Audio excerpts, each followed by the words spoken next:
का ध्यान किसने आकर्षित किया था? राजकुमार शुक्ल ने। हम लोग जानते हैं कि ये मिले थे 1916 में, अधिवेशन हुआ था लखनऊ में, वहाँ पर जाकर मिले थे। गांधी जी ने वचन दिया था कि हम ठीक है मार्च अप्रैल के आसपास जो है आपके यहाँ आएंगे और आपके यहाँ के किसानों की दशा देखेंगे। 78वां है, प्राचीन महाजनपद मगध की प्रथम राजधानी कौन थी? तो इसका 78वां का आंसर हो जाएगा ई, उपयुक्त में से कोई नहीं, क्योंकि जो पहली राजधानी थी वो राजगीर या गिरिव्रज थी और वो इसमें से कहीं नहीं दिया। अंग और चंपा कभी भी मगध की राजधानी रही ही नहीं। वैशाली काला शोक के समय हुआ था तो, और 300 BC के आसपास पाटलिपुत्र उदयन ने स्थापना की थी, लेकिन उसके पहले ही जो है मगध की राजधानी गिरिव्रज बन चुकी थी, जहाँ पर हम लोग देखते हैं प्रथम बौद्ध संगीति का भी आयोजन किया गया था 6ठी शताब्दी ईसा पूर्व के आसपास। तो 79 जो है इसका है, स्वामी सहजानंद निम्न में से किससे संबंधित थे? तो बिहार में किसान आंदोलन से संबंधित थे।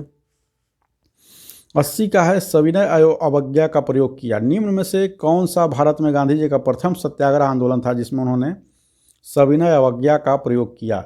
80 का मेरे हिसाब से चंपारण होना चाहिए, इसलिए क्योंकि जब मैं तैयारी करता था तो उसमें मैंने पढ़ा था, मेरे ध्यान में आता है कि सविनय अवज्ञा का मेरे हिसाब से इसमें 80 का ए होना चाहिए, या फिर अगर ए ना हो तो बी। ए बी में मुझे कन्फ्यूजन है, तो 80 का आप देख सकते हैं, क्योंकि इसमें भी उन्होंने अवज्ञा का, चंपारण में भी उन्होंने अवज्ञा की थी।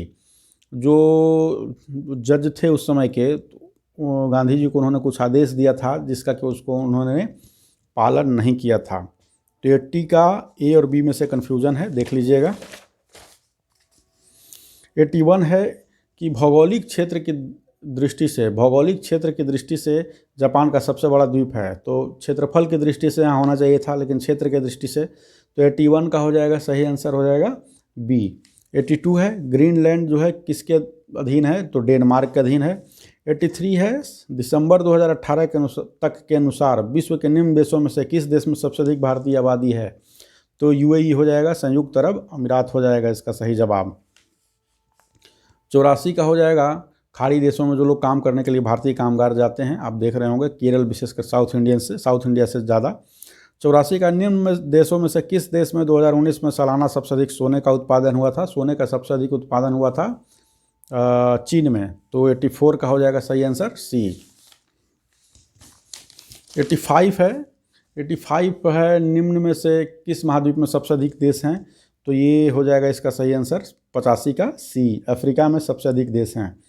86वां है, 2011 की जनगणना के अनुसार भारत के किस राज्य में आदिवासियों की जो आबादी है का प्रतिशत उनकी कुल आबादी की तुलना में सबसे अधिक है? इसका कहने का मतलब यह है कि जो सबसे अधिक परसेंटेज वाइज आबादी जो है शेड्यूल ट्राइब्स की कहाँ पर है। सीधी साधा है, इसको काफ़ी कॉम्प्लेक्स ढंग से इसमें लिखा गया है।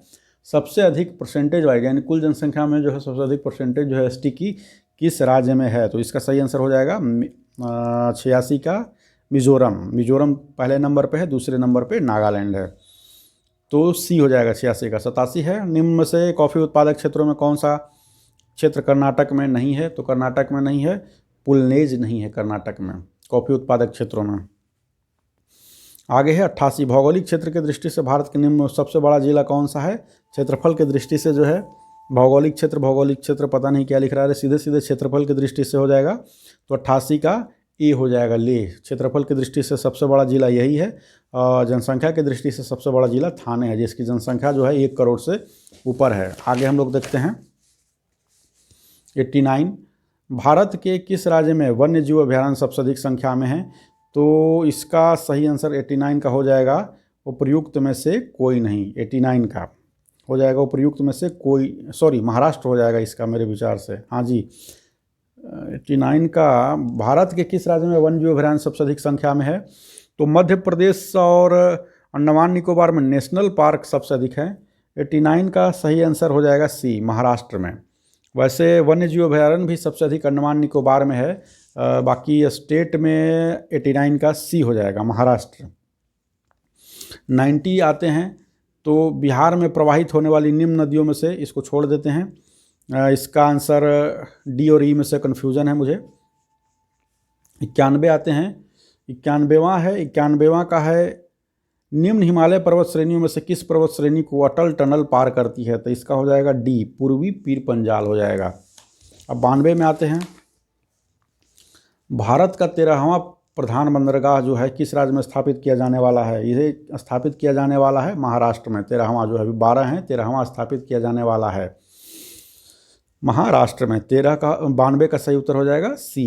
93 है, निम्न राज्यों में से कौन सा राज्य भारत में सर्वाधिक सौर ऊर्जा का उत्पादन करता है? तो सर्वाधिक सौर ऊर्जा का उत्पादन हम लोग जानते हैं, 93 का सही आंसर हो जाएगा बी, कर्नाटक। दूसरे नंबर पर है तेलंगाना। तेलंगाना इसमें जिसने भी मारा है गलत है। दूसरे नंबर पर है तेलंगाना, पहले नंबर पर है कर्नाटक। तो 93 का सही आंसर हो जाएगा बी। 94 है, खनिज और जिले के निम्न जोड़े में से कौन सा जोड़ा सही है? तो 94 का सही जोड़ा हो जाएगा ए। लाइमस्टोन जो है कैमूर में भी पाया जाता है, रोहतास में भी पाया जाता है, तो यहाँ कैमूर दिया हुआ है, तो ये बिल्कुल सही जवाब है। 95वां है, उद्योग और स्थान के निम्न जोड़े में से कौन सा जोड़ा सही नहीं है? तो डी हो जाएगा। रेल डिब्बा और अभियांत्रिकी भागलपुर में नहीं है, ये गलत जवाब है, सही जोड़ा नहीं है। 96 है, 96वां का है, बिहार के निम्न जिलों में से किस जिले में ही पिडमोंट स्वैम्प मिट्टी पाई जाती है? किस जिले में पिडमोंट स्वैम्प मिट्टी पाई जाती है? तो इसका सही आंसर हो जाएगा पश्चिमी चंपारण।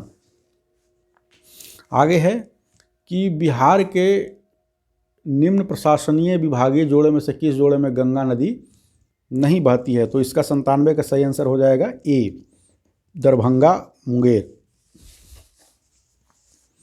98 का है, जनजाति और जिला, इसको आपको बताना है, तो 98 का हो जाएगा सही आंसर ई। 99 का, बिहार राज्य के कुल भौगोलिक क्षेत्र की तुलना में समस्त वन्य क्षेत्र का प्रतिशत क्या है? इसका 99 का ये हो जाएगा 7.27। 100 है, निम्न में से किस जिले में बिहार का एकमात्र राष्ट्रीय उद्यान स्थित है? तो 100 का सी, बिहार में एक ही जो है नेशनल पार्क है जो कि पश्चिमी चंपारण में है। आगे देखते हैं हम लोग। 101 है, हाल ही में संसद की नई इमारत के निर्माण की बोली किसने? विस्टा प्रोजेक्ट जो है हम लोग जानते हैं अभी चल रहा है, जिस पर सुप्रीम कोर्ट ने जो है कहा कि ठीक है भूमि पूजन या जो भी करना है कर लीजिए, लेकिन फिलहाल इस परियोजना पर रोक रहेगी। तो इसको लेकिन बोली जो है जीता था निर्माण के लिए 101 का सी, टाटा प्रोजेक्ट्स ने जीता था। 102, भारत के संविधान में जो है कौन सा अनुच्छेद भारतीय निर्वाचन आयोग की स्थापना से संबंधित है? 102। 103 में आते हैं, वर्तमान में राष्ट्रीय महिला आयोग की प्रमुख कौन है? तो राष्ट्रीय महिला आयोग की प्रमुख जो हैं 103 का सी हो जाएगा रेखा शर्मा। हाँ जी, रेखा शर्मा 103 का सी हो जाएगा। 104 में आते हैं, विधि का नियम या कानून का अधिराज का मतलब क्या है? 104 का ये हो जाएगा सभी के लिए एक कानून और सभी के लिए एक न्यायतंत्र। 105 जो है, पंचायती राज संस्थाओं को जो है 29 कार्यों की सूची जो है वो किस अनुच्छेद के तहत दी गई थी? तो अनुच्छेद 243 एच है, अनुच्छेद 243 ई है, एफ है, 243 जी है। तो इसका सही आंसर हो जाएगा 105 का डी। आगे देखते हैं 106, नागरिकता संशोधन कानून कब पारित हुआ? तो नागरिकता संशोधन कानून जो है ये पारित हुआ था 11 दिसंबर 2019 को। 73वां है, 107वां का हो जाएगा, 73वें संविधान संशोधन कानून की वैधानिक शुरुआत किस संविधान संशोधन बिल से हुई थी? इसका जवाब मैं नहीं दूंगा, इसका जवाब जो है आप लोग अगर ये वीडियो देख रहे हैं तो इसको कमेंट में लिखकर मुझे बताइएगा। अगला है कि वर्ष 1632 में बिहार के पटना शहर में किसने अपनी फैक्ट्री स्थापित की थी? तो 108 का हो जाएगा B, Dutch East India Company ने स्थापित की थी। 109 है, निम्न में से कौन सा विकेंद्रीकरण का वैशिष्ट नहीं है? डिसेंट्रलाइजेशन ऑफ पावर का जो है वैशिष्ट कौन सा नहीं है? तो इसका हो जाएगा सही आंसर सी, स्थानीय समुदायों में आत्मविश्वास को नहीं जगाना। 110वां है, ब्रिटिश शासनकाल में संविधान के विकास में कौन सा कानून जो है ऐतिहासिक नहीं है? ब्रिटिश शासनकाल में सीधे सीधे पूछ रहा है तो कॉमन सेंस का 110 का हो जाएगा D, protection of civil rights act 1955। 1955 में ब्रिटिश थे ही नहीं यहाँ पर। अगला सवाल है 111 का, भारत में खाद्य प्रबंधन का निम्न में से कौन सा एक उद्देश्य नहीं है? तो खाद्य प्रबंधन का उद्देश्य जो है खाद्यान्नों का निर्यात, 111 का सही आंसर हो जाएगा डी, खाद्यान्नों का निर्यात जो है इसका उद्देश्य कभी नहीं रहा है। आगे आते हैं 112 में, भारत में राजस्व घाटे का तात्पर्य है? तो राजस्व घाटे का तात्पर्य 112 का बी हो जाएगा, भारत सरकार को अपने उन व्ययों का वित्त पोषण के लिए उधार लेने की आवश्यकता है जो पूंजीगत परिसंपत्तियों का निर्माण नहीं करते हैं। 113 में आइए, वर्ष 2019-20 में निम्न में से कौन सा देश भारत का सर्वाधिक व्यापारी भागीदार वाला देश रहा है? तो पिछले 2 साल से संयुक्त राज्य अमेरिका रहा है। तो 113 का सही आंसर हो जाएगा ए।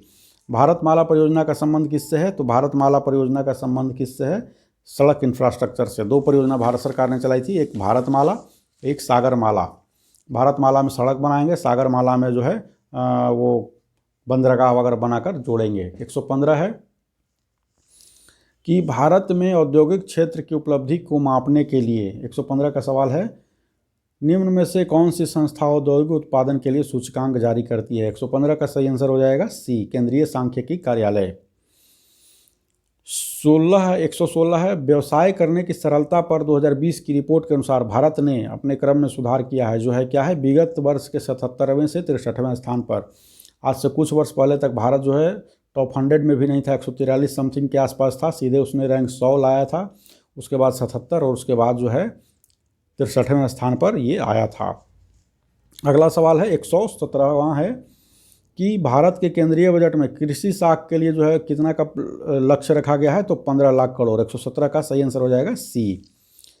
118 है, पीएम कुसुम योजना का उद्देश्य क्या है? पीएम कुसुम योजना क्या है? ये सोलर एनर्जी, सोलर लाइट से संबंधित है। तो उसका सही उत्तर हो जाएगा 118 का, किसानों को की डीजल और केरोसिन पर निर्भरता समाप्त करना तथा पंप सेटों को सौर ऊर्जा से जोड़ना। तो 118 का सही आंसर हो जाएगा 100D। अगला है, निम्न में से भारत का कौन सा व्यापारिक बैंक विश्व बैंक के शीर्ष 100 बैंकों में शामिल है? तो इसका हो जाएगा भारतीय स्टेट बैंक। SBI टॉप 100 में आता है और इसकी रैंक जो है कितनी है? 55वीं है।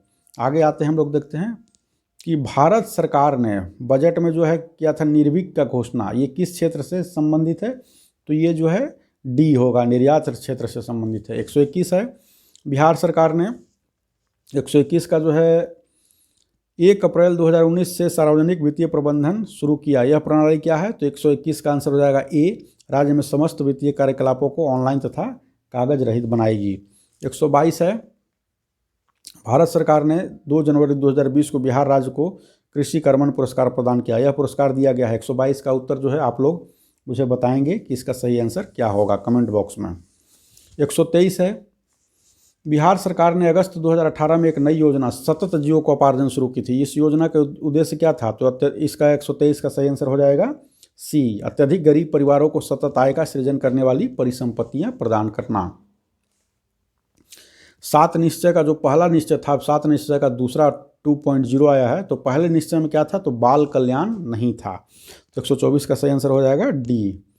125 है, बिहार में प्रति व्यक्ति शुद्ध, 125 का सही आंसर फिलहाल मुझे नहीं पता है, तो इसको छोड़ते हैं, आगे चलते हैं।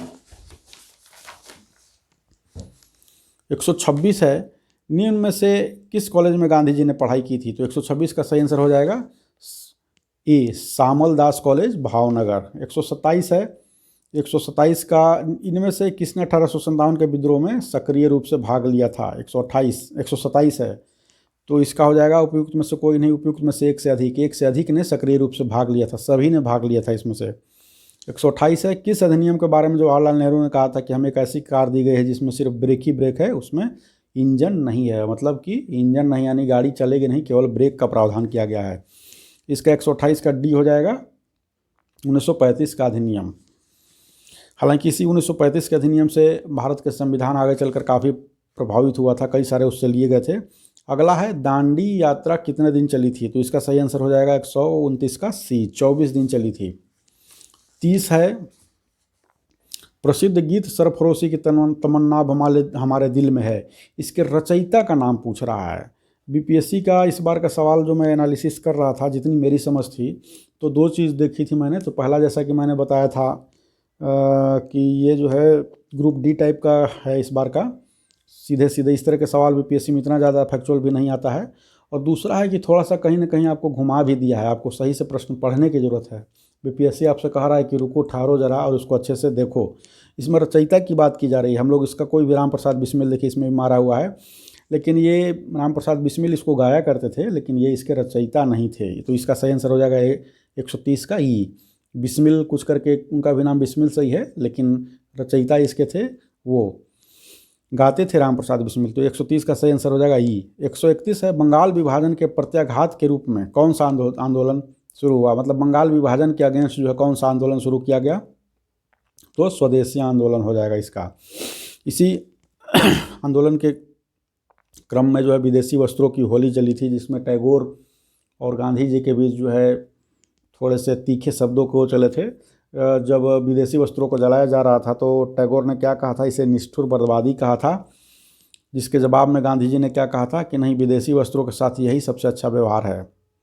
132 है, इनमें से 1945-46 में दिल्ली में हुए INA के मुकदमों के पक्ष में पेश हुए वकील थे। इसका सही उत्तर हो जाएगा 132 का बी, भूला भाई देसाई। मैडम कामा 133 का स्टुटगार्ट हो जाएगा, जर्मनी का है शहर। 133 का सी हो जाएगा। सीधे सीधे वन लाइनर क्वेश्चन है ये। 134 है, निम्न में से कौन सी जोड़ी सही है, सही का पूछ रहा है। तो देखिए इसमें बी और डी दोनों सही लग रहा है, लेकिन इसमें फिर से जैसा कि मैंने कहा था रुको जरा ठहरो वाला टाइप BPSC का इस बार है। तो इसमें देखिए 134 पेरिस में स्थापना नहीं किया था, इसमें इन्होंने लंदन में किया था, तो इसका 134 का ही सही आंसर हो जाएगा बी। 135 है, भारतीय राष्ट्रीय कांग्रेस द्वारा किस दिन को पूर्ण स्वराज की घोषणा की गई थी, तो ये हो जाएगा 26/1/1930। इसी को कॉमेमोरेट करने के लिए जो हम लोग 26 जनवरी मनाते हैं। भारत का संविधान इसीलिए इस दिन लागू किया गया था, बनकर तैयार हो गया था 26 नवंबर को ही। तो 135 का सही आंसर हो जाएगा ए। 136 है, बिहार की स्थापना कब की गई थी, बिहार की स्थापना 1912 में की गई थी। 37 है, बिहार में 3 कठिया पद्धति, 3 कठिया नाम से स्पष्ट है, 3/20 होता था इसका, तो 137 का सी, यानी कि आपको 1 बीघा में 20 कट्ठा होता है, उसमें से 3 कट्ठा में नील की खेती करनी ही करनी है। तो जिसके और नील की खेती करने से होता क्या था कि ज़मीन बंजर होती जाती थी, प्रोडक्टिविटी ज़मीन की घटती जाती थी। तो इसी के विरोध में जो है क्या है, ये महात्मा गांधी आए थे और चंपारण सत्याग्रह किया गया था। 138 है, बिहार के प्रथम मुख्यमंत्री, ज़्यादा दिमाग लगाने की कोई ज़रूरत नहीं, बिहार के प्रथम मुख्यमंत्री श्री कृष्ण सिंह ही थे। 139 जो है कि बिहार में कांग्रेस का प्रथम अधिवेशन कहाँ रखा गया, तो 139 का सही आंसर हो जाएगा ए, पटना बांकीपुर में 1912 में। 1922 में रखा गया था गया में, और पटना वाले का शायद आर्यन मधोलकर थे, इसके अध्यक्षता इन्होंने की थी। तो 139 का सही आंसर हो जाएगा ए, पटना। 140 हो जाएगा, जयप्रकाश नारायण को कौन सी उपाधि दी गई थी, तो जयप्रकाश नारायण को हम लोग लोकनायक बोलते हैं। तो 140 का सही आंसर हो जाएगा बी। 141 का हो जाएगा आपको सी, 180। अब यहाँ से 141 से 150 है, तो मैथ्स थोड़ी सी मेरी वीक है, तो ये जो है मैंने दूसरे से हेल्प लिया हुआ है। तो 141 से 150 का आप लोग खुद से भी थोड़ा देख लीजिएगा। 142 है कि यदि 2NC3 जो है, इसका 142 का सही आंसर हो जाएगा आपको बी, इसका 142 का हो जाएगा सही आंसर बी। 143 का भी सही आंसर हो जाएगा सी, MN। 144 का सही आंसर हो जाएगा ए, 144 का। 145 का सही आंसर हो जाएगा बी। ये मैं पढ़ नहीं रहा हूँ, ना ही मैं इसका एनालिसिस कर रहा हूँ, क्योंकि ये मैंने खुद से बनाया ही नहीं है, मुझसे बनेगा ही नहीं ये। 146 का सही आंसर हो जाएगा सी, 155 डिग्री। अगला है 147। अभी मैंने कहा जैसे कि खुद से मुझसे बनेगा ही नहीं, तो इसमें कोई अपनी कमियों को स्वीकारना कुछ भी बुरा नहीं है। मैथ्स मेरा कमज़ोर रहा है, हालांकि इस मैथ्स में कभी मैं 8 बोर्ड में टॉपर हुआ था, फिर 9th में मुझे बहुत ही कम अंक आए, आगे चलकर भी कम अंक आए। खैर, अगला है 147 का सही आंसर हो जाएगा डी, संभवतः डी या बी है संभवतः इसका सही आंसर। 148 का सही आंसर हो जाएगा बी। 149 है, 149 का सही आंसर हो जाएगा ये। 150 का, ये तो सिंपल है, मैथ्स बनाने के लिए 5% जोड़ते जाएंगे, तो 150 का सही आंसर हो जाएगा ए। तो ये BPSC का जो है बुकलेट नंबर 1 सीरीज 1 था। 1 का मैंने सॉल्यूशन जो है आप लोगों के समक्ष रखा। इसमें से कुछ सवाल, 1-2 सवाल मैंने आप लोगों के लिए छोड़े, आप उसको देखें, और कहीं आपको मेरे आंसर में कुछ गलत लगे तो प्लीज़ उसको कमेंट में ज़रूर बताएं, सही कर, ताकि मैं उसको सही कर सकूं, मैं भी अपने ज्ञान में वृद्धि कर सकूं। धन्यवाद।